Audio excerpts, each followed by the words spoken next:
सो hello बच्चा लोग, let us continue with the part test series जहाँ पे हम लोगों ने 100 क्वेश्चन को डिस्कस करना है। 50 क्वेश्चंस हो चुके हैं। This is the third part जहाँ पे 25 क्वेश्चंस और होंगे and the topics are from electrostatics से लेके ऑल्टरनेटिंग करंट तक। ठीक है, तो पूरा का पूरा आपका यहाँ पे इलेक्ट्रोडायनामिक्स है अपना। तो चलिए बिना समय वेस्ट किए स्टार्ट करते हैं। This is your question number 1। ठीक है, आप में से बहुत लोगों ने ये टेस्ट को ले लिया है, आप लोगों ने नंबर भी अपने बताए थे whatever you have scored in this test, और काफ़ियों के अच्छे भी थे। अगर आपको कोई इशू है किसी भी सवाल में तो आप इस वीडियो से देख सकते हैं, हालांकि इसका रिटन सोल्यूशन भी आपको नीचे मिल जाएगा। इस सवाल में हमसे कहता है कि आपके पास एक सॉलिड स्फीयर है और जो चार्ज डिस्ट्रीब्यूशन है वो यूनिफॉर्म नहीं है, और इस पैटर्न पे सवाल पहले भी बहुत आया हुआ है।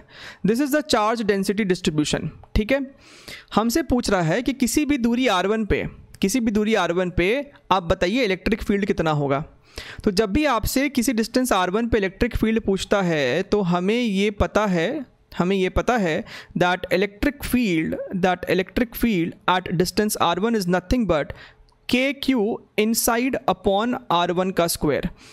जब मैं यहाँ पे इनसाइड लिखा, इसका मतलब चार्ज जो कि इस R1 रीजन के अंदर है। तो हमारा टारगेट होता है इस सवाल में पता करना कि what is the charge enclosed in this region. ठीक है, अब डेंसिटी यूनिफॉर्म तो है नहीं कि डेंसिटी इंटू वॉल्यूम कर दे डायरेक्टली। तो हमने क्या किया है, हमने स्मॉल r पे जाके एक dr थिकनेस का शेल उठाया है। पता कीजिए कि इस पतले से शेल में कितना चार्ज है। इस पतले से शेल में जो छोटा सा dq चार्ज होगा that is basically density at a distance r multiplied by इस पतले से शेल का वॉल्यूम। अब डेंसिटी अपने को दे रखा है QR upon pi capital R की पावर 4 मल्टीप्लाइड बाई इस पतले से शेल का वॉल्यूम कितना हो जाएगा 4 पाई R square into thickness dr। ठीक है, यहाँ से आपका पाई से पाई कैंसिल हो जाएगा and here you have 4Q R cube dr divided by R to the power 4। अब ये अपना आ गया dq चार्ज। हमें तो टोटल चार्ज चाहिए इस R1 रीजन के अंदर, तो टोटल चार्ज के लिए इसको इंटीग्रेट कर दीजिए। 4Q R to the power 4 constant है, बाहर निकाल दीजिए। This is your R cube dr और लिमिट लगा देंगे आप 0 से लेके R1 तक। ठीक है, तो ये आपको कितना आ जाएगा, लिमिट लगाने के बाद ये आपको बनेगा R टू द पावर 4/4, तो 4 कैंसिल हो जाएगा। ये R1 to the power 4 divided by R to the power 4। So this is the total charge enclosed inside this region. तो ख़त्म। इलेक्ट्रिक फील्ड क्या है, K की जगह लिखो 1/4 पाई एप्सिलॉन नॉट। Qn आपका इतना है। This is your R1 to the power 4 R to the power 4, और नीचे में अपने पास एक R1 स्क्वायर ऑलरेडी है, तो ये हो जाएगा Q R1 square divided by 4 pi epsilon naught R to the power 4 and this is matching up with option number C। ठीक है, तो बड़ा ही स्टैंडर्ड सा फॉर्मेट है, सवाल इस पे पहले भी आया है, so why not this time. Okay, इस सवाल में हमसे कहता है कि आपके पास capital Q charge opposite vertices पे रखा हुआ है एक स्क्वायर के, और यहाँ पे स्मॉल q चार्ज है। हमने each side of the square को a मान लिया है, तो डायगोनल अपना √2a हो जाएगा। फिर हमसे कहता है if the net electrical force on Q is 0 then ratio capital Q/Q is how much. अब आप एक बात समझिए, अगर कैपिटल Q चार्ज पे नेट फोर्स 0 है, इसका मतलब sign of capital Q and small q opposite होना पड़ेगा। अगर कैपिटल Q पॉजिटिव है इसका मतलब स्मॉल q नेगेटिव है, तभी ये पॉसिबल है। अगर सब कुछ पॉजिटिव हो गया तो सिर्फ यहाँ पे रिपल्शन होगा, ये स्मॉल q इसको रिपेल करेगा, ये कैपिटल Q इसको रिपेल करेगा, और ये वाला स्मॉल q इसको रिपेल करेगा। तो नेट फोर्स 0 कैसे हो पाएगा। 0 होने का मतलब है कि साइन अपोजिट है, इसका मतलब जो रेशियो होगा वो नेगेटिव होगा, तो ये ऑप्शन तो हो ही नहीं सकता, नेगेटिव ही आपका आंसर होना चाहिए। चलिए, तो अब अगर आपने ये बात जाना है कि अपोजिट साइन है, इसका मतलब ये Q इस कैपिटल Q को अट्रैक्ट कर रहा होगा। अपोजिट साइन है ना, अब कौन प्लस कौन माइनस उसमें हमें इंटरेस्ट नहीं है, लेकिन साइन तो भैया अपोजिट है, तो ये इसको अट्रैक्ट कर रहा है, स्मॉल q इसको अट्रैक्ट कर रहा है, और क्योंकि ये दोनों सेम साइन का है कैपिटल Q, तो ये लोग एक दूसरे को रिपेल कर रहे होंगे। बढ़िया है एकदम। अब मान लिया कि हमने ये F1 है और ये वाला वैल्यू F2 है, तो आपको एक बात समझ में आना चाहिए कि इस दोनों F1 का एक रिजल्टेंट होगा जो कि कंप्लीटली F2 के अपोजिट ही होगा। तो ये आपको इस तरीके से रिजल्टेंट आएगा F1 F1 का। अब F1 आपको 90 डिग्री इंक्लाइंड है तो ये वैल्यू यकीनन √2 F1 होगा, √F1² प्लस F1²। तो आपको यहाँ से दिख रहा है कि अगर कैपिटल Q पे नेट फोर्स 0 है यानी कि भैया F2 जो है वो इक्वल टू √F1 है। ठीक है, अब F2 क्या हो जाएगा, देख लीजिए यहाँ पे F2 हो जाएगा KQ² डिवाइडेड बाई इन दोनों चार्ज के बीच का दूरी √2a है, तो √2a का स्क्वायर करेंगे तो 2a² is equal to √2 into F1 यानी कि कैपिटल Q और स्मॉल q के बीच का attractive force. So KQ by a²।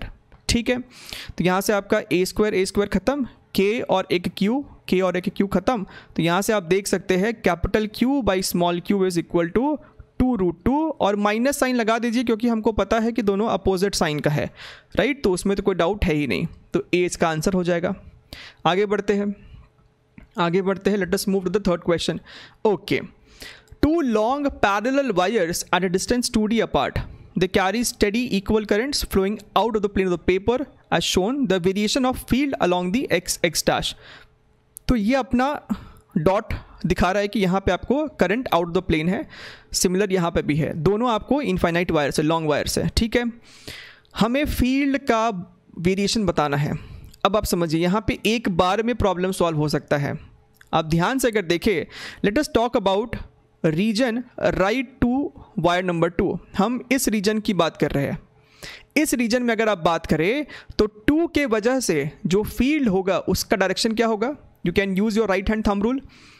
2 के वजह से, वायर 2 के वजह से राइट साइड में फील्ड का डायरेक्शन क्या होगा, करंट आपको आउट ऑफ द प्लेन है, राइट। तो आप देखिएगा तो आपको फील्ड अपवर्ड डायरेक्शन में आएगा, राइट साइड में अपवर्ड डायरेक्शन में आएगा। सिमिलरली 1 के वजह से भी अपवर्ड डायरेक्शन में आएगा। इसका मतलब ये तो तय है कि 2 के राइट साइड में जो फील्ड है वो आपको पॉजिटिव है, यानी ये ऑप्शन हो नहीं सकता, क्योंकि ये देखिए वायर नंबर 2 के राइट साइड में इन्होंने फील्ड नेगेटिव में दिखाया है, राइट। ये हो नहीं सकता, ये भी हो नहीं सकता। आपको सारे रीजन को चेक करने की ज़रूरत भी नहीं है। अगर आपने थोड़ा सा यहाँ पे ध्यान दिया तो यहाँ पे अगर आप फिर से देखें तो फील्ड आपको ऊपर की तरफ होगा, तो फील्ड पॉजिटिव है, जो कि सिर्फ ऑप्शन नंबर बी में ही मैच हो रहा है। ठीक है, अब इसका ग्राफ इस तरीके से क्यों है, क्यों फील्ड आपका डिक्रीज हो रहा है, तो वो आप समझ सकते हैं ना। एक इनफाइनाइट वायर की वजह से जो फील्ड होता है दैट इज μ0I/2πd। अब जैसे जैसे आप दूर चले जाते जाओगे वायर से, वैसे वैसे ये डी आपका इंक्रीज कर रहा है, तो फील्ड आपका डिक्रीज ही तो करेगा, इसीलिए फील्ड का जो ग्राफ बना आपका ऐसा बना, वेरिएशन जो बना वो आपका ऐसा बन रहा है, कुछ ये इस तरीके से आपको बन रहा है। ठीक है, इस तरीके से आप हर रीजन में चेक कर सकते हो। यहाँ पे आपको फील्ड नेगेटिव डायरेक्शन में आएगा तो इसके लिए इधर ऐसा बना है। ठीक है, you can check it properly also, right.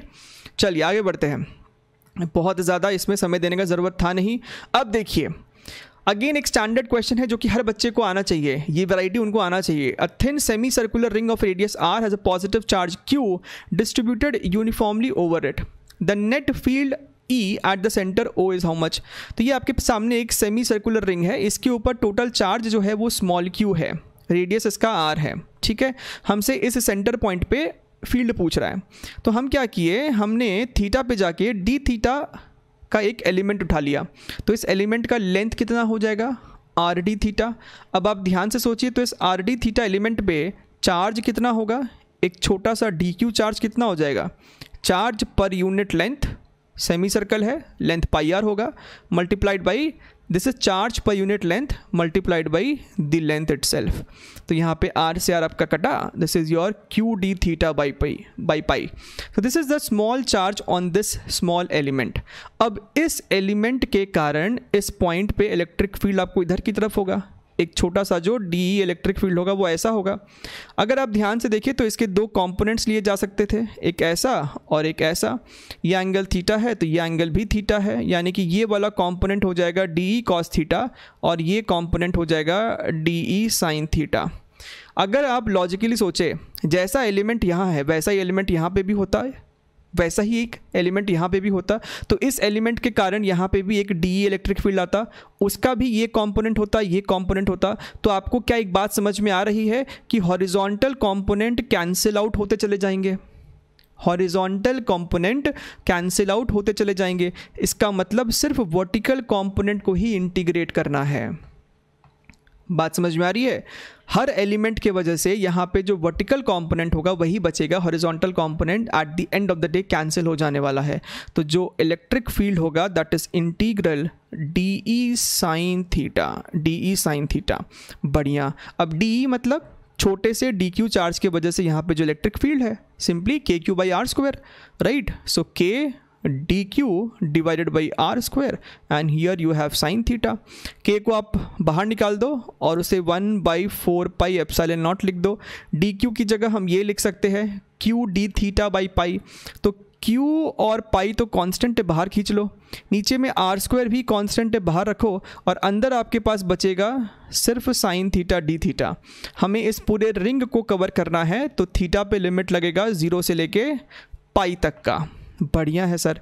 अब साइन थीटा का इंटीग्रेशन हो जाएगा माइनस कॉस थीटा, उस पर आप जब लिमिट लगाओगे 0 से पाई तो वो 2 देगा आपको। तो इस पूरे इंटीग्रेशन का रिजल्ट आएगा 2 और नीचे 4 है वो कैंसिल हो जाएगा, तो बचेगा आपके पास q upon 2 pi epsilon naught are square, ठीक है। अच्छा, डायरेक्शन की अगर हम लोग बात करें तो नेगेटिव वाई एक्सिस में है, तो अगर हम इसको वेक्टर फॉर्म में दिखा दे तो माइनस लिख दीजिएगा, और क्या है, ठीक है। तो आप यहाँ पे चेक कर सकते हैं ऑप्शन नंबर डी जो है वो आपको मैच करना चाहिए। अच्छा, यहाँ पे एक पाई स्क्वायर भी तो था, ओहो पाई स्क्वायर भी है, ठीक है। चलिए आगे बढ़ते हैं। ऐसे ही सिली मिस्टेक्स नहीं करना है ना, ऐसे मिस्टेक्स होते हैं एग्जाम में। In the circuit shown the key K is closed at t equals to 0, the current through the battery is, ठीक है। आपने इसको समय 0 पे क्लोज कर दिया, तो बैटरी से करंट पूछ रहा है अलग अलग सिचुएशन पे, पहला समय 0 पे और दूसरा समय इन्फिनिटी पे। तो आपको ये बात पता होना चाहिए कि समय 0 पे इंडक्टर जो है वो आपको एक प्लेन वायर की तरह नहीं बिहेव करता, it behaves as a open circuit. समय 0 पे इंडक्टर के थ्रू कोई भी करंट पास नहीं करता, right. So at t equals to 0 आपका जो सर्किट है ना वो सिंपली ये हो गया है, बेसिकली सिंपली ये बीच में तो करंट पास ही नहीं करेगा, ये R2 है, ये V है, तो पहले पार्ट का आंसर आ जाएगा सिंपली आपको V बाई R2, राइट। और सेकेंड सिचुएशन में हमसे कहता है t equals to infinity, t equals to infinity पे your inductor behaves as a plane wire, वो अपने थ्रू पूरा करंट जाने देता है, right. So in that case your circuit becomes like this, बीच में एक रजिस्टर और नीचे में एक resistor, this is your R1, this is your R2, this is your V। तो अब जो करंट होगा I2 वो सिंपली हो जाएगा V अपॉन R इक्विवेलेंट, और पैरेलल में है ना R1 R2 का R इक्विवेलेंट क्या होगा, R1 R2 upon R1 plus R2, सो R1 R2 और ऊपर चला जाएगा आपका R1 प्लस R2, ठीक है। तो यहाँ से आप देख सकते हैं ऑप्शन नंबर C जो है वो आपको मैच करेगा, ठीक। चलिए moving on to the next question, again this is also a beautiful question. सवाल में कहता है current I flows in an infinitely long wire with cross section in the form of a semi circular ring, right. So जो wire है वो infinite है और उसका जो क्रॉस सेक्शन है ना वो आपको सेमी सर्कुलर है, ये आपको सेमी सर्कुलर है और ये ऐसा, बात को समझिएगा। अब ये आपको वायर है बेसिकली, और इस वायर में आपको करंट फ्लो कर रहा है आई, यानी कि इस पूरे वायर में ये टोटल करंट आपको आई है, इस तरीके से फ्लो कर रहा है, ठीक है। आई होप आपको डायग्राम समझ में आना चाहिए। तो यहाँ पे जो डायग्राम बना हुआ है वो सिर्फ उसका फ्रंट व्यू है, आपको सिर्फ उसका सेमी सर्कुलर क्रॉस सेक्शन दिखाई दे रहा है, ठीक है। और ये जो डॉट यहाँ पे बनाया हुआ है this shows the current and I have taken the direction as coming out of the plane, ठीक है। तो ये हो गया क्रॉस सेक्शन जिसमें आपको करंट फ्लो कर रहा है, टोटल करंट आई है। तो अगर हमसे कोई पूछेगा कि करंट पर यूनिट लेंथ, राइट, तो वो आपको कितना हो जाएगा I upon pi into r, right. ये आपको हो गया करंट पर unit length. The magnitude of magnetic induction along its axis is how much. तो हमसे इस पॉइंट पे आपसे फील्ड पूछा जा रहा है, ठीक है। तो जैसे अभी इलेक्ट्रोस्टैटिक्स वाला सवाल किया था वैसे ही कुछ इसको भी हैंडल करना है। थीटा पे जाके आप डी थीटा का एक एलिमेंट उठा लो, है ना, ये थीटा हो गया और ये एंगल हो गया आपको डी थीटा।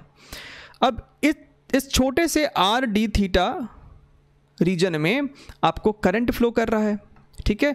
वो करंट कितना होगा, वो जो छोटा सा करंट है, वो छोटा सा करंट आपको कितना हो जाएगा, I upon pi into r multiplied by r d theta, simply I d theta divide by pi. This is the current flowing through this region. अब इसके कारण, अब ध्यान से सोचिए, ये जो डॉट लाइन है वो बेसिकली आपको पूरा स्क्रीन के अंदर तक है, वो आपको एक लॉन्ग वायर की तरह आप उसको ट्रीट कर सकते हैं। बात को समझिएगा, हमने यहाँ पे क्या किया, ये आपको वो वायर है, हमने यहाँ पे एक पतला सा बेसिकली स्ट्रिप लिया, समझ में आ रहा है। व्हेन आई से थीटा पे जाके डी थीटा, थीटा पे जाके व्हेन आई से D theta, I am talking about this particular पतला सा रीजन, दिस इज बेसिकली, और इसमें आपको करंट फ्लो कर रहा है वो आई डी थीटा बाई पाई। ये जो करंट है वो इस वायर में, इस पतले सी रीजन में फ्लो कर रहा है। तो ये बेसिकली आपको एक इनफाइनाइट वायर हो गया, पतला सा इनफाइनाइट वायर हो गया, ठीक है। आई होप आपको ये डायग्राम से और क्लियर हुआ होगा, वो आपको एक पतला सा इनफाइनाइट वायर है। तो अब आप सोचे अगर कि इस पतले से इनफाइनाइट वायर की वजह से इस पॉइंट पे फील्ड कितना होगा, और यहाँ पे करंट हमने माना है आउट ऑफ द प्लेन, तो राइट हैंड थंब रूल का आप इस्तेमाल करें तो यहाँ पे जो आपको फील्ड आएगा वो इस ग्रीन लाइन के परपेंडिकुलर होगा और इस तरीके से होगा। This is your d B vector, d B field.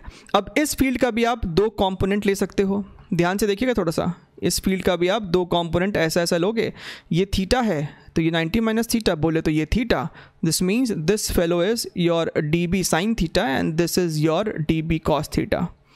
अगर आप ध्यान से देखें, इसके अपोजिट में सिमिलर एक और ऐसा एलिमेंट होगा।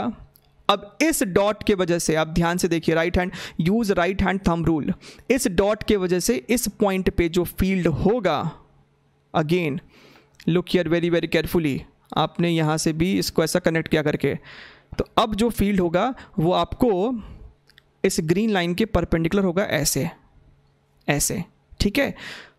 फिर से इसका आपने कंपोनेंट लिया होगा ऐसा और ऐसा, तो क्या आप देख सकते हैं कि वाई कंपोनेंट यानी कि वर्टिकल कंपोनेंट इस बार कैंसिल होगा, unlike that problem of electrostatics, वहाँ पे x कंपोनेंट कैंसिल हुआ था, लेकिन यहाँ पे y कंपोनेंट कैंसिल आउट होते चले जाएंगे और x कंपोनेंट आपका इंटीग्रेट होके एक रिजल्ट देगा, ठीक है। आई होप आपको ये वाला पॉइंट भी क्लियर है। तो हमारा जो इसमें आंसर होगा b is equal to integral d B sine theta. And what is d B, इस छोटे से एलिमेंट जो कि आपका एक पतला सा इनफाइनाइट वायर है, उसकी वजह से यहाँ पे field, and that is mu naught I by 2 pi D. So mu naught, यहाँ पे I की जगह लिखेंगे छोटा सा करंट DI अपॉन 2 पाई और D की जगह लिखेंगे ये radius R, this is your R multiplied by your sign theta. तो यहाँ से आप mu naught by 2 pi R constant बाहर निकाल लो, DI को आप लिखोगे I D theta by pi, तो I और पाई भी बाहर निकाल लो और अंदर में आपका फिर से बचा है sine theta D theta. Limit आपका अगेन 0 से पाई, हमको ये पूरा चीज़ कवर करना है। साइन थीटा का इंटीग्रेशन माइनस कॉस थीटा, उस पर लिमिट लगाओगे 0 से लेकर पाई तो आपको देगा +2, तो 2 आपका बाहर आ जाएगा और नीचे वाला 2 को वो कट कर देगा, तो आपके पास बचेगा क्या, mu naught I by pi square r. This is your answer which is option number A, right. So a good question, good question, beautiful question basically. आ जाइए question number 7th। The electrostatic potential inside a charged spherical ball is given by this much, ठीक है। ये आपको 5 flux नहीं है, यहाँ पे हमको कह रहा है कि पोटेंशियल है, where r is a distance from the center, then the charge density inside the ball is how much। अच्छा, तो ये आपका वो स्फीयर है और किसी r डिस्टेंस पे आपको पोटेंशियल का यहाँ पे इक्वेशन दिया है। तो अगर ये आपको पोटेंशियल है तो हम इसका यूज़ करके इलेक्ट्रिक फील्ड निकाल सकते हैं। इलेक्ट्रिक फील्ड क्या हो जाएगा, minus d V by d r, यहाँ पे v की जगह फाई सिंबल है, तो इसको डिफ्रेंशिएट करोगे तो ये आपको आ जाएगा -2ar। So you have got the value of electric field at a distance r, ठीक है। अब मान लीजिए इसके अंदर टोटल चार्ज जो है वो q in है, q in है, तो हमको पता है ना कि ये इलेक्ट्रिक फील्ड जो है, ये जो इलेक्ट्रिक फील्ड होगा वो क्या लिखोगे आप, -2ar is nothing but your k q in upon r square, वही होता है आपका इलेक्ट्रिक फील्ड। सो के की जगह लिखोगे 1/4 pi epsilon naught, this is your Q in divided by are square, ठीक है। तो यहाँ से आपका क्यू इन हो जाएगा 4 pi epsilon naught are square multiplied by -2 AR। लेकिन हमसे तो डेंसिटी पूछा है, तो डेंसिटी आपका हो जाएगा चार्ज अपॉन वॉल्यूम, वॉल्यूम इस स्फीयर का वॉल्यूम। तो आप यहाँ पे ये ऑपरेशन परफॉर्म कीजिए। This is your -2 AR divided by 4/3 pi r cube. ठीक, तो यहाँ से आपका 4 पाई से 4 पाई ख़त्म, आर क्यूब पूरा का पूरा ख़त्म। ठीक है, और ये 3 ऊपर चला जाएगा, तो -6A epsilon naught, -6A epsilon naught which is your indeed option number D. ठीक है, this is your answer, this is your answer. चलिए आगे बढ़ते हैं। Moving on to the next question, question number 8। LC oscillation का ये सवाल है। A fully charge capacitor with initial charge Q0 is connected to a coil of self inductance L at t = 0। ठीक है, तो शुरुआत में अगर आप ध्यान से सवाल को समझे तो शुरुआत में सारा का सारा एनर्जी सिर्फ इस कैपेसिटर के पास था इन the form of electric field. तो इसके ऊपर आपको चार्ज Q0 है। अब धीरे धीरे ये आपको डिस्चार्ज होगा और सर्किट में करंट इंक्रीज होगा, right. So I can write equation for charge on capacitor as like this, Q is equal to Q0 cos omega t। आप चाहो तो क्रॉस चेक कर सकते हो, समय को t की जगह 0 पुट करके देखो, पुट t = 0, आपको Q की वैल्यू Q0 आ जाएगी। वही सवाल में दिया है कि समय 0 पे चार्ज कैपेसिटर पे Q0 है। जैसे जैसे आपका यहाँ पे टाइम बढ़ेगा वैसे वैसे आपका चार्ज घटेगा, which is actually happening, right. The time eight which energy is stored equally between the electric and magnetic field. तो हमसे पूछ रहा है कि बताइए एट व्हाट टाइम दोनों में इक्वल एनर्जी स्टोर्ड होगा, राइट। अब दोनों में इक्वल एनर्जी स्टोर होने का क्या मतलब है? पहले तो आप ये समझिए कि इसमें आपको एनर्जी डिसिपेशन होता नहीं है। तो अगर शुरुआत में टोटल एनर्जी आप जैसा देख सकते हैं Q0² है, तो बाद में भी टोटल एनर्जी इतना ही होना चाहिए, राइट। अब किसी टाइम t पे दोनों में इक्वल एनर्जी स्टोर हो रहा है, दोनों में इक्वल एनर्जी है, यानी कि अगर इसमें एनर्जी E है तो इसमें भी एनर्जी E है, राइट। तो क्या हम ये कह सकते हैं basically it is 2 times energy stored in the capacitor, energy stored in the capacitor. क्या मेरी बात समझ पे आ रहा हो? हम यहाँ कह रहे हैं Q is charge at time T, और ये वो टाइम T है जब दोनों में इक्वल एनर्जी शेयर था, राइट। तो जब उस टाइम पे दोनों में इक्वल एनर्जी स्टोर्ड है, शेयर्ड है, तो हम ये कह सकते हैं it is basically 2 times of energy stored on the capacitor. तो यहाँ से आप देख सकते हैं कि Q की वैल्यू आपको आ जाएगी Q0/√2, Q0/√2। अब हमें तो टाइम निकालना है, तो इस इक्वेशन का यूज़ करके आप टाइम निकाल सकते हो। Q की जगह पुट करोगे Q0/√2 is equal to Q0, यहाँ पे आपके पास एक cos ओमेगा t, ये आपका कटेगा, दिस इज़ 1/√2, यानी कि ओमेगा टी कितना हो जाएगा π/4। बढ़िया। और ओमेगा क्या होता है? एक LC ऑसिलेशन में आपका ओमेगा होता है 1/√LC। ठीक है, तो यहाँ से आप देख सकते हैं t की वैल्यू आ जाएगी आपको π/4 √LC, and this is your option number B. ठीक, चलिए moving on, question number 9th। In a LCR circuit shown both switches are open initially. ठीक है, now S1 is close, S2 is kept open. आपने S2 को नहीं join किया, आपने S1 को ज्वाइन किया, यानी कि आपके पास RC सर्किट ही है सिर्फ। तो आप सर्किट को चाहो तो रीड्रॉ करके एक बार देख लो, आपके पास सिर्फ और सिर्फ RC सर्किट है। ठीक है, हमसे पूछ रहा है what is the charge on capacitor at time t = tau. तो इस पे कितना चार्ज होगा एट t = 1 टाइम कांस्टेंट। तो ये आपको फॉर्मूला बेस्ड क्वेश्चन हो गया। आपको चार्जिंग का फॉर्मूला पता होना चाहिए। This is Q is equal to Q0 1 - e⁻ -t/RC, जहाँ पे आपका RC ही टाइम कांस्टेंट है और Q0 आपका होता है maximum charge stored on the capacitor. तो Q0 आपका कितना हो जाएगा C × V। At steady state कोई करंट तो दौड़ना नहीं है, तो सारा का सारा पोटेंशियल इसी के अक्रॉस हो जाएगा, C के across, right. So Q is equal to, यहाँ पे CV लिखो और T की जगह क्या लिखोगे टाउ, सो -τ/टाउ। So Q is equal to CV 1 - e⁻⁻1, option number D. ठीक, तो एक सिंपल फॉर्मूला बेस्ड क्वेश्चन था ये। बढ़िया, देखिए सवाल को, the supply voltage to a room is 120 volt, the resistance of the lead wire is 6 ohm, a 60 watt bulb is already switched on. What is the decrease of voltage across the bulb when a 240 watt heater is switched on in parallel to the bulb? तो यहाँ पे basically आपको दो case है। पहले case में हमसे बोलता है, अच्छा ये जो लेड वायर है that is basically your connecting wire जो आपको सीरीज़ में लगा होगा बल्ब के साथ, राइट। तो यहाँ पे आपके पास पहला सिचुएशन में क्या कहता है, this is your 120 volt supply, ये आपको लेड का रजिस्टर हो गया 6 ohm और ये आपको बल्ब है। तो बल्ब का रेजिस्टेंस तो निकाल ही सकते हैं ना। बल्ब का रेजिस्टेंस क्या होगा, आपको पावर होता है V²/R, तो R को आप लिख सकते हो ना V²/P। V यहाँ पे बेसिकली आपका रेटेड वोल्टेज हो जाएगा विच इज़ योर 120, सो 120 का square divided by power of the bulb is your 60। तो इसको अगर सॉल्व करें तो ये आपको आने वाला है 240 ohm, ठीक है। तो अब आपके पास 240 ohm है इसका, तो पहले पता कर लीजिए initially what is the potential difference across this bulb. आपको पहले V1 सॉल्व कर लेना चाहिए। सो V1 अगर आप ध्यान से देखें तो कितना हो जाएगा, I इंटू R1 है और I आपका कितना हो जाएगा 120 डिवाइडेड बाई टोटल रेजिस्टेंस ये आपका 6 और ऊपर में multiplied by R1, this is your 120 multiplied by 240 divided by 240 plus 6, this is your 246। ये आपको कुछ निकल के आएगा वोल्ट। अब केस 2 की बात करते हैं। केस 2 में हमने क्या किया, हमने उस बल्ब के पैरेलल में एक यहाँ पे क्या लगा दिया है, हीटर। हमने बल्ब के पैरेलल में लगा दिया हीटर, तो लगा दो हीटर को पैरेलल में।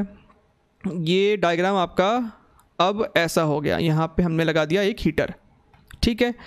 This is your R2, this is your R1, this is your 6 ohm, बढ़िया, दिस इज़ योर 120 वोल्ट।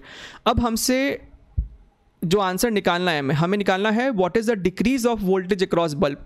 तो वो डिक्रीज के लिए पहले हमको फिर से निकालना होगा कि अब इनके अक्रॉस पोटेंशियल डिफरेंस कितना है V2, और आंसर फिर हमारा फाइनली आएगा V1 माइनस V2, वो आपका डिक्रीज हुआ, ठीक है। अब सवाल उठता है कि आप ये V2 कैसे निकालोगे, है ना, आप ये V2 कैसे निकालोगे। तो अब ध्यान से देखो, आपके पास R1 तो है ही 240 ohm, क्या आपके पास R2 है, तो निकालना पड़ेगा, निकालो।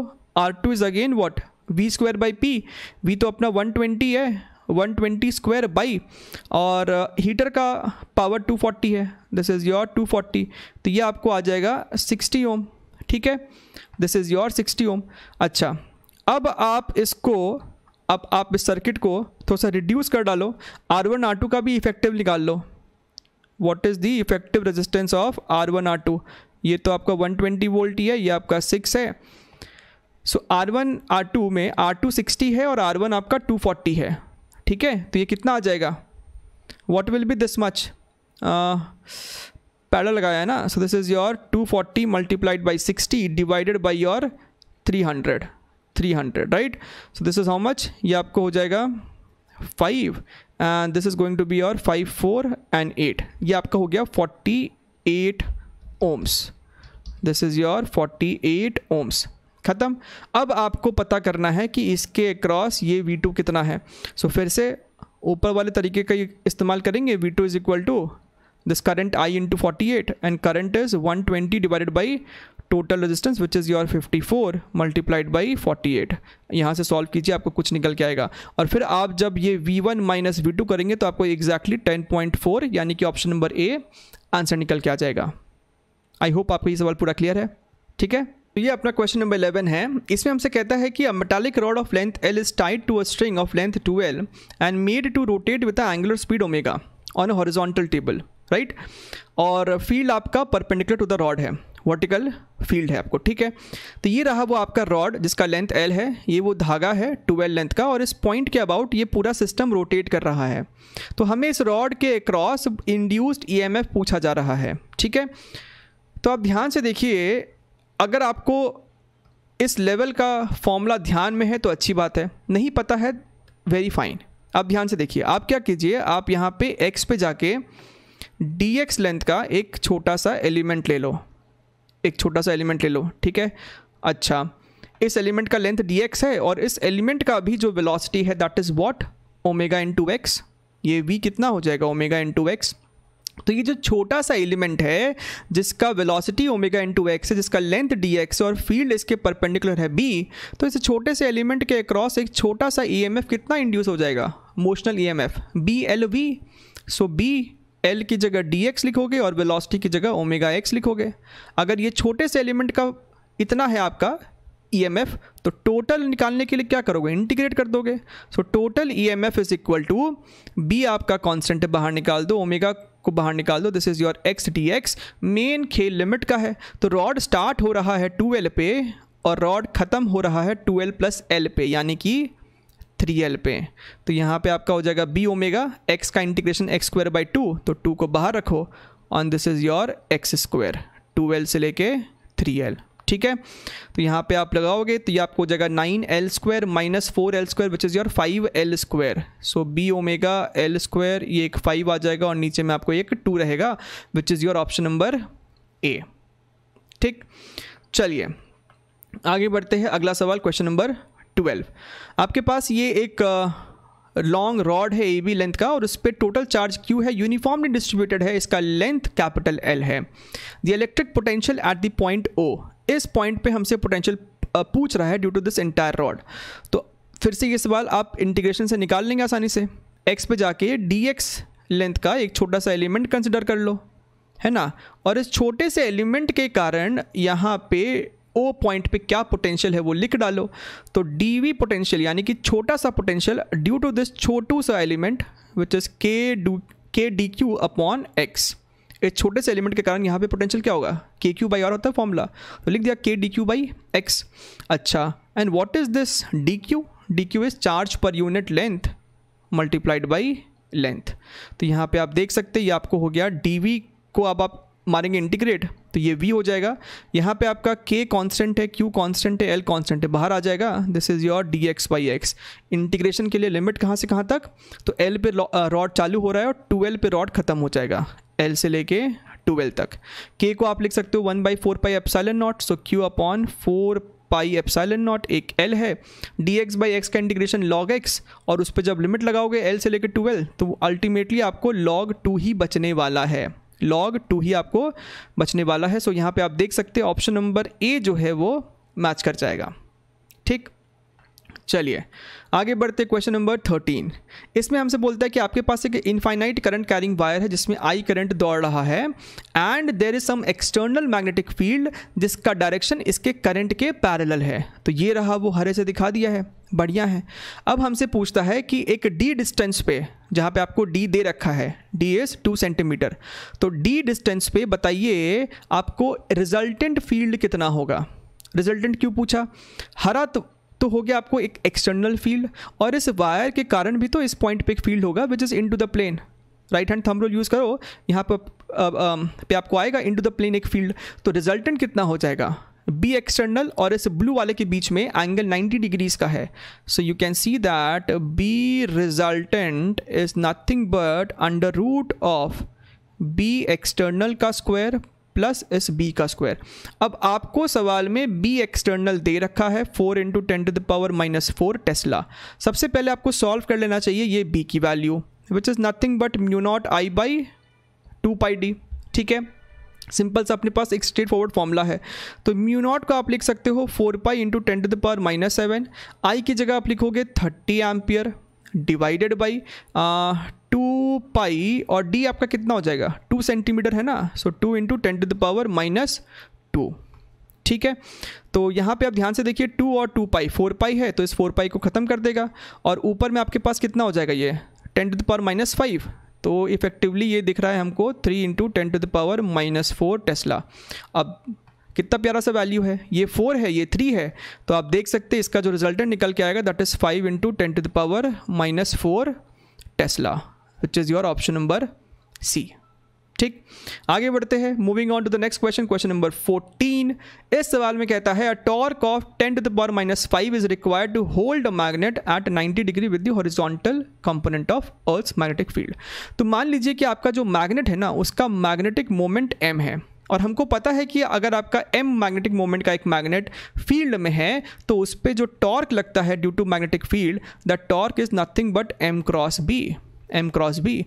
तो अगर सिर्फ मैग्नीट्यूड की बात की जाए तो that is M B sine theta. तो जितना टॉर्क वो फील्ड लगा रहा होगा उसके ही उतना ही टॉर्क इन अपोजिट सेंस आपको लगाना होगा उसको रोकने के लिए।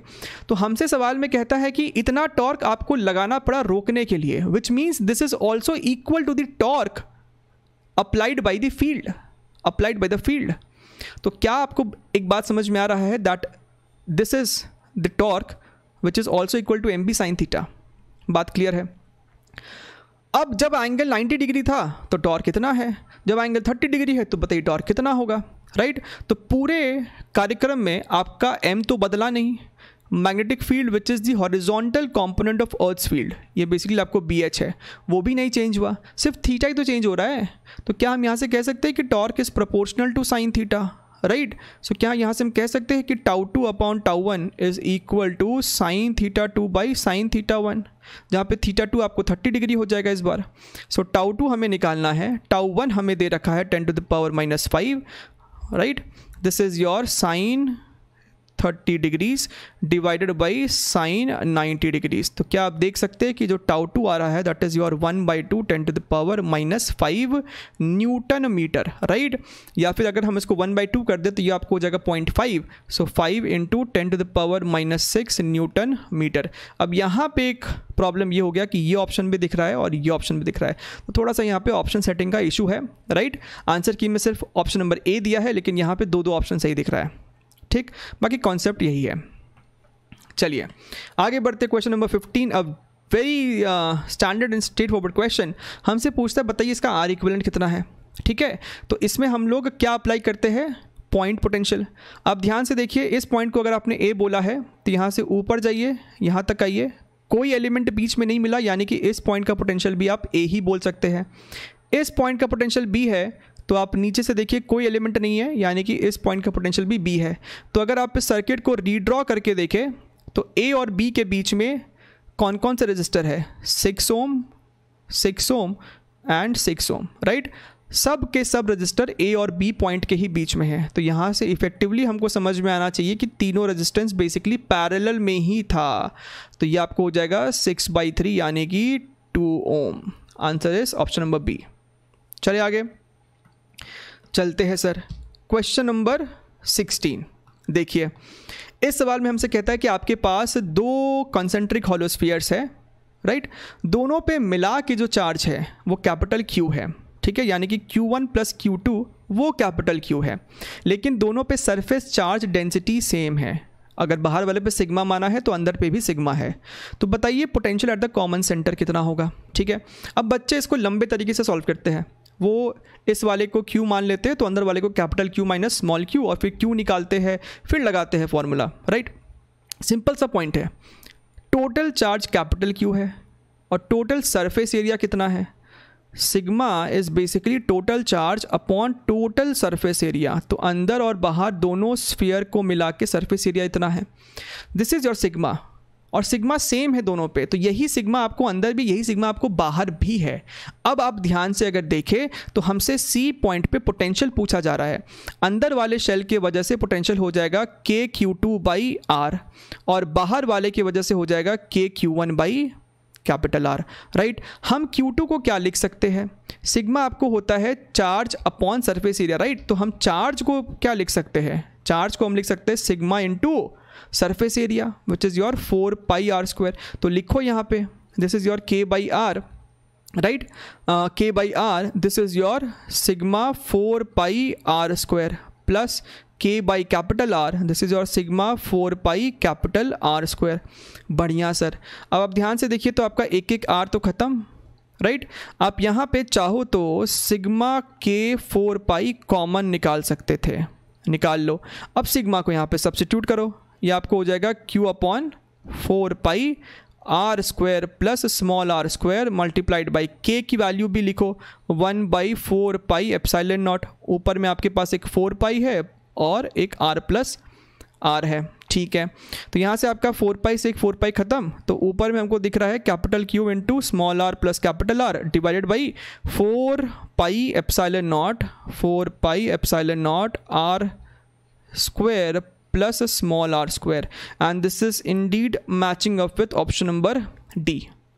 ठीक है, चलिए आगे बढ़ते हैं। Question number 17। ओके, सवाल में कहता है कि एक paramagnetic sample shows a net magnetisation of this much when placed in an external field 0.8 tesla at temperature इतना।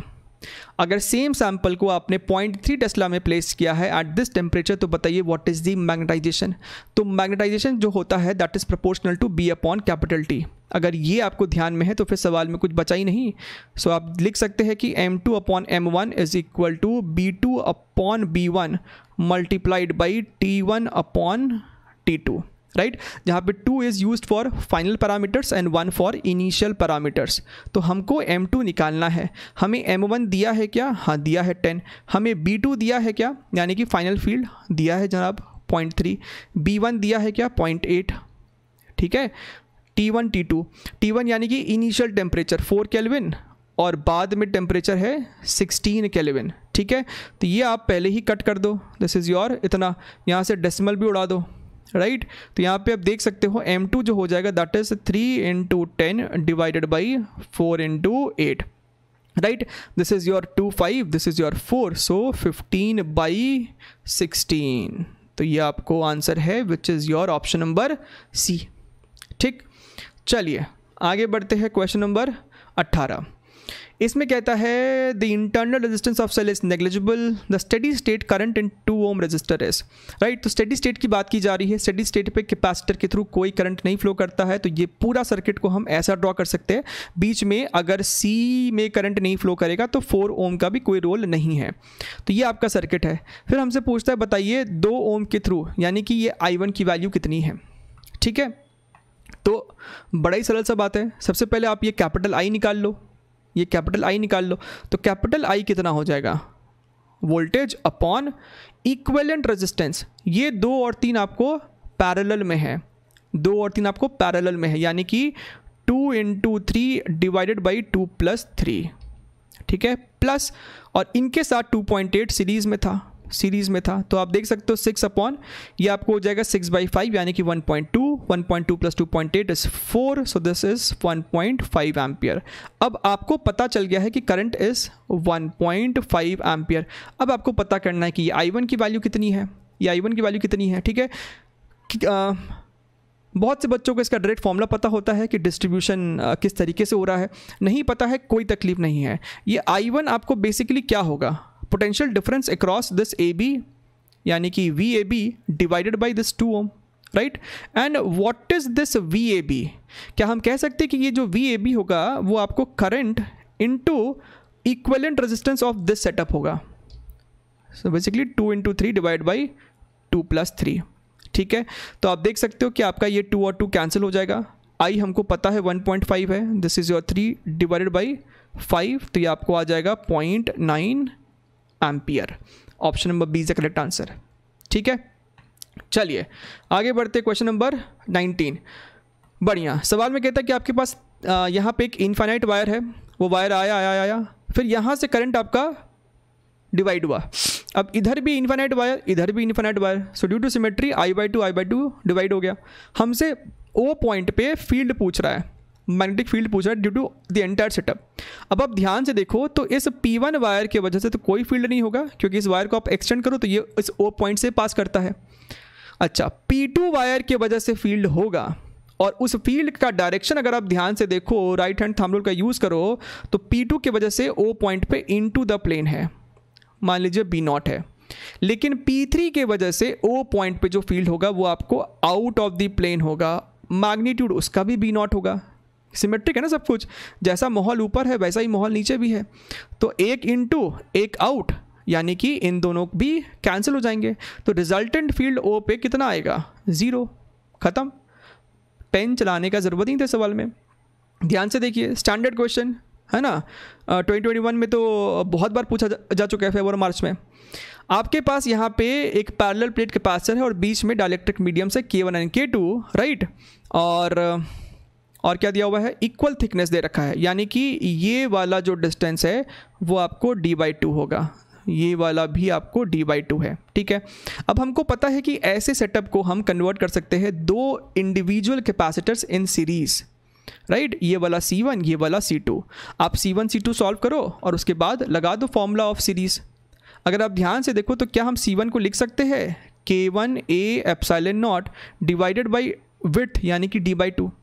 इसको हम बोल दिए K1 इंटू C0, राइट। तो सर ये C0 क्या है? C0 हम अपने मन से मान लिए, 2A epsilon not by d को हम C0 बोल रहे हैं। अब ये जो C2 है आपका वो हो जाएगा C2 is K2A epsilon not divided by d/2। तो ये आपको हो जाएगा K2 इंटू C0। ख़त्म, खेल ख़त्म। ये आपको हो जाता है C1 C2 upon C1 plus C2। So this is nothing but K1 K2 C0 divided by K1 plus K2, right. तो ये हो गया आपको K1 K2 divided by K1 plus K2 और C0 की वैल्यू मेरे पास यहाँ पे लिखी हुई है, that is your 2A epsilon not divide by d। तो ये जो तरीका है ना यहाँ पे मान लेना C0, इससे आपका कैलकुलेशन एरर जो है वो एकदम नहीं होगा। एंड अगर हम आंसर की बात करें, so this is matching up with your option number C, ठीक। चलिए एंटर करते हैं हम लोग इंटीजर टाइप क्वेश्चंस में। अच्छा, आपके पास ये एक स्ट्रक्चर है ABCD, ठीक है। BC और AD आपका सर्कुलर आर्क है और AB और DC आपका स्ट्रेट वायर्स है। अगर हम AB को एक्सटेंड करें तो वो भी O से पास करता है और DC भी आपको O से पास करता है, यानी कि AB और CD के वजह से O पॉइंट पे कोई भी फील्ड नहीं होगा, सिर्फ BC और AD के वजह से होगा, DA के वजह से होगा, ठीक है। अब आपको एक बात पता होना चाहिए कि अगर आपके पास एक सर्कुलर आर्क है जो कि थीटा एंगल सबटेंड करता है एट द सेंटर, तो इसके वजह से फील्ड जो होगा that is μ0I/2R multiplied by theta by 2π। ये तो आपको होता ही एक फुल सर्कल की वजह से, और थीटा अगर है so by unitary method theta by 2π से मल्टीप्लाई कर देंगे। बढ़िया है सर, आ जाइए यहाँ पे। अब आप ध्यान से देखिए तो DA के वजह से आपको जो फील्ड होगा यहाँ पे वो आउट ऑफ द प्लेन होगा, और BC के वजह से जो यहाँ पे फील्ड है O पे वो आपको इनटू द प्लेन है। यानी कि अगर हम नेट फील्ड की बात करें तो वो आपको हो जाएगा field due to DA minus field due to BC, minus करना पड़ेगा, ठीक है। अब लगा दो फॉर्मूला यहाँ पे जो सीखा अभी, ये आपको हो जाएगा μ0I बाई रेडियस आपका स्मॉल a है, so 2a multiplied by theta 30 degree मतलब π/6, so π/6 divided by 2π minus μ0I by 2b π/6 divided by 2π। बढ़िया है। अब आप ध्यान से अगर देखें तो पहली बात आपका ये π तो ख़त्म हो जाएगा, ठीक है, ओके।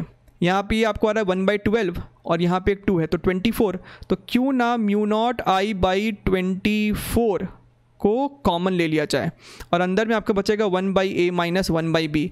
तो इसको हम लिख सकते हैं μ0I बाई 24 और यहाँ पे LCM अगर ले लिया तो ये आपको हो जाएगा b minus a divided by AB, और अगर मैच करे तो n की जगह क्या लिख सकते हो 24, ठीक है। चलिए आगे बढ़ते, question number 22। Let C be the capacitance of a capacitor discharging through a resistor R. Suppose T1 is the time taken for the energy stored in the capacitor to reduce to half its initial value. तो ये सवाल आपको फिर से discharging of capacitor का है। यहाँ पे आपको कैपेसिटर है और ये रहा एक रेजिस्टर, ठीक है, रेजिस्टर। अच्छा, तो आपने ये जो भी यहाँ पे स्विच रहा होगा आपने समय शून्य पे इसको क्लोज कर दिया, ठीक है। शुरुआत में आपका कैपेसिटर पे चार्ज था और फिर वो धीरे धीरे डिस्चार्ज होना चालू हो जाएगा। Suppose T1 is the time taken for the energy stored in the capacitor to reduce to half its initial value, बात को समझिएगा। केस वन अपना जो डिस्चार्जिंग का फॉर्मूला है that is Q is equal to Q0 e⁻ t/RC। ये आपका discharging का इक्वेशन है, ठीक है, पता होना चाहिए। अच्छा, अब हमसे कहता है कि T1 टाइम पे एनर्जी जो है ना कैपेसिटर में वो हाफ हो गया है। तो अगर एनर्जी हाफ हुआ है तो उस पर चार्ज है कितना? शुरुआत में उस पर Q0 चार्ज था, तो T1 टाइम पे चार्ज कितना है, राइट। तो बात को समझिए, शुरुआत में उसके पास है energy Q0 square by 2C। किसी टाइम T1 पे इसका हाफ हो जाता है एनर्जी, इसका हाफ हो जाता है एनर्जी। तो बात समझ में आ रहा है कि this Q is nothing but your Q0 by √2। यहाँ पे पुट कीजिए, this is your Q naught by √2 is equal to Q naught e to the power minus T1 by RC, क्योंकि ये T1 टाइम पे इसके पास चार्ज क्यू नॉट बाई √2 है। बढ़िया जनाब, ठीक है। तो यहाँ से आपका क्यू नॉट से क्यू नॉट खत्म हो जाएगा, आप दोनों तरफ लॉग लेंगे, राइट। तो ये आपको बन के आ जाएगा log √2 is equal to T1 by RC। ये √2 है ना, यानी कि 2 टू द पावर हाफ, तो हाफ को बाहर निकाल दो, power rule. So half log 2 is equal to T1 by RC, यानी कि हम T1 को लिख सकते हैं RC बाई 2 log 2, ठीक है। अब बात करते हैं केस 2 की। केस 2 में हमको चीज़ें डायरेक्ट दे रखी है। T2 is the time taken for the charge to reduced 1/4, right. सीधे हमको चार्ज ही बता दिया गया कि भैया चार्ज आपको 1/4 हो रहा है जब टाइम आपको T2 रहा। यहाँ पे फिर से आप लॉग लेंगे तो ये आपको आ जाएगा log 4, और 4 की जगह लिख सकते हो 2 to the power 2 is equal to T2 by RC, यानी कि आप देख सकते हो कि जो T2 है ये पावर से 2 बाहर आ जाएगा। सो 2RC log 2 है इक्वेशन नंबर 2। हमसे पूछा है T2 बाई T1, हमसे पूछा है T2 बाई T1, यानी इक्वेशन नंबर 2 और 1 को आपस में डिवाइड कर दो, तो आप देख सकते हो RC log 2 कट जाएगा, ये आपको बचेगा 2/1/2 which is nothing but your 4। So the answer to this question is 4, ठीक है। सो अ गुड क्वेश्चन, एकदम आने लायक क्वेश्चन है ये सब। देखिए AC का सवाल है आपका, in a series LCR circuit resistance is 200 ohm and the voltage frequency blah blah blah, ठीक है। On taking out the capacitance, तो आपके पास एक LCR सर्किट था। केस 1 में आपने क्या किया, आपने C को उड़ा दिया, you took out the capacitor, आपके पास बचा इंडक्टर और रजिस्टर। कहता है the current lags behind voltage by 30 degree, ठीक है। अब लैग लीड में हमें इंटरेस्ट नहीं है, हमें तो इंटरेस्ट है कि 30 डिग्री भैया फेज डिफरेंस है, यानी कि हम यहाँ पे कह सकते हैं कि tan 30 degree is nothing but your XL by R, ठीक है। अब फिर हमसे बोलता है कि अब आपने कैपेसिटर को रखा लेकिन अब आपने इंडक्टर को हटा दिया। In this case your current leads voltage by 30 degree, यानी कि अगेन फेज डिफरेंस तो 30 डिग्री है। So tan 30 degree is equal to XC by R. तो आप इक्वेशन नंबर 1 और 2 से समझ सकते हैं एक बात कि XC और XL इसका मतलब सेम है, XC और XL मैग्नीट्यूड वाइज आपको सेम है। फिर आपने लगा दिया सबको कंबाइंड, आपने बात की अब भैया RLC सर्किट की। तो आपको ये बात पता होना चाहिए ना कि अगर आपके पास एक RLC सर्किट है और अगर XL और XC बराबर है, इसका मतलब सर्किट आपका रेजोनेंस में है, यानी कि जो इम्पिडेंस है ना वो R के ही बराबर है, इनका कोई इफेक्ट ही नहीं है, इम्पिडेंस R के बराबर है। तो ऐसे सिचुएशन में जो आपका एवरेज पावर हो जाता है that is simply your V² RMS by R। और हमें यहाँ पे RMS वोल्टेज दिया है। बच्चे कंफ्यूज होते हैं कि सर ये V0 है कि VRMS है, कुछ नहीं बोला है, ये जनरली आपको VRMS ही होता है। तो ये आपको हो जाएगा 220 का square divided by your 200, right. तो यहाँ पे आप देख सकते हैं ये आपको स्क्वायर हो जाएगा कितना 484, यानी कि 242 वाट। तो 242 इसका आंसर हो जाएगा, ठीक। चलिए आगे बढ़ते, क्वेश्चन नंबर 24। इसमें कहता है कि आपके पास 2 और 3 माइक्रोफैराड सीरीज़ में है और इसके साथ पैरेलल में है 4/5 माइक्रोफैराड। तो बताइए कि इक्विवेलेंट कैपेसिटर क्या है, ठीक है। तो एकदम इजी क्वेश्चन, 2 और 3 आपका कहाँ है, सीरीज़ में है। तो इनका इक्विवेलेंट कितना हो जाएगा 2 × 3/2 + 3 विच इज़ योर 6/5 माइक्रोफैराड। और अब ये दोनों प्राणी आपस में पैरेलल में है तो एडअप कर दीजिए। तो 6/5 + 4/5 इज़ नथिंग बट 10/2, यानी कि 2 माइक्रोफैराड। सो इंटीजर है तो इस सवाल का आंसर हो जाएगा 2, ठीक। चलिए last question of the session, question number 25। इसमें हमसे कहता है a small flat search coil of area 4 cm square with 20 closely wound turns positioned normal to the field direction and then quickly snatched out of the field। तो basically आपके पास एक situation है कि यहाँ पे आपके पास कॉइल था और इस कॉइल में आपको बहुत सारे टर्न्स हैं, ठीक है। कितने टर्न्स है भैया, तो कैपिटल नंबर ऑफ टर्न्स के लिए डोंट कंफ्यूज, एक काम करते सिंबल चेंज कर लेते हैं, यहाँ पे ऑलरेडी कैपिटल एन यूज़ किया है। तो नंबर ऑफ टर्न्स जो है आपको वो दे रखा है हाउ मच 20, ठीक है। और जो क्रॉस सेक्शन एरिया है इसका एरिया आपको दे रखा है 4 सेंटीमीटर स्क्वायर, यानी कि इतना, ठीक है। अब ये आपको जो कॉइल है वो मैग्नेटिक फील्ड में था, वो आपको मैग्नेटिक फील्ड में है बी हमको दे रखा है क्या, नहीं वो तो निकालना है, ठीक है। अब आपने इस कॉइल को अचानक से इस फील्ड से निकाल दिया, राइट। तो इसमें एक चार्ज फ्लो किया होगा, इसमें एक चार्ज फ्लो किया है, and that charge flown is given by change in flux upon resistance of the wire. हम सिर्फ मैग्नीट्यूड की बात कर रहे हैं, हमें डायरेक्शन में इंटरेस्ट नहीं है, सो मॉड लगा दिया डेल्टा फाई बाई आर। ये डिराइवेबल है, आपको थ्योरी पढ़ाते वक्त समझाया भी जाता है, फिलहाल के लिए ये फॉर्मूला को ध्यान में रखिए ऐसे सिचुएशन में, और ये वैरायटी आपको पूछा जाता है, ठीक है। बच्चे फंसते हैं इस वैरायटी में। Charge flown is equal to delta phi by R, mod लगा दीजिए, राइट। सो डेल्टा फाई मतलब final flux minus initial flux upon R. तो फाइनली जब आपने इस लूप को निकाल ही दिया फील्ड से तो कोई फ्लक्स ही नहीं है, तो जो भी है इनिशियल ही है। सो आंसर मेरा हो जाएगा इनिशियल फ्लक्स अपॉन आर। और फ्लक्स क्या होता है? बी इंटू ए, लेकिन नंबर ऑफ टर्न्स भी तो ध्यान दोगे, number of turns into B into A. बढ़िया सर। एन की वैल्यू 20 है, फील्ड हमको निकालना है, एरिया की वैल्यू 4 इंटू 10⁻⁻4 है, राइट। रजिस्टर कहाँ गया? The resistance of the coil and the galvanometer is 0.8, और जो करंट चार्ज फ्लोन जो मेजर किया गया है that is 7.5 milli coulomb, 7.5 milli coulomb, ठीक है। सो अगर आप ध्यान से देखें इसको, दिस इज़ योर 0.2 को इसे कट किया तो ये आपको हो जाएगा 100।